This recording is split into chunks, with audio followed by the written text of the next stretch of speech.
Presido Buhari don congratulate AFDB Presido Akinwumi Adesina unto im re-election. On behalf of the Federal Executive Council and Nigeria people, President Muhammadu Buhari don jollificate with the new Presido of African Development Bank (AFDB), Dr. Akinwumi Adesina, unto his second-term re-election for office. Dem announce the Presido winning for the Council of State meeting, where former heads of state, Senate Presido, governors, ministers, and senior government officials attend for State House Abuja on Thursday, 27 August 2020.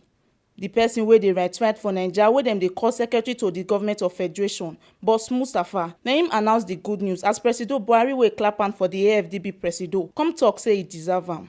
Presido Buhari yarn say belle sweet am well on top say African Union join body endorse Dr. Adesina wey be AFDB Presido. E come still salute the ogbonge shareholders of the bank wey do correct work to take make sure say e come back to office. Presido Buhari believe say Dr. Adesina wey don gather different experience, both national and international engagement, go help energize the Pan-African financial institution.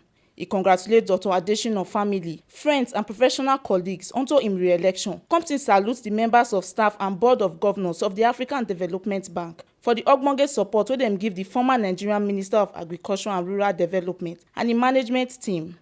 E no end for there as Presido Buhari still promise say im administration go continue to dey support the AFDB Presido well. Come still pray say may God help am to dey do better things wey go bring ogbonge development for Naija for his second tenure.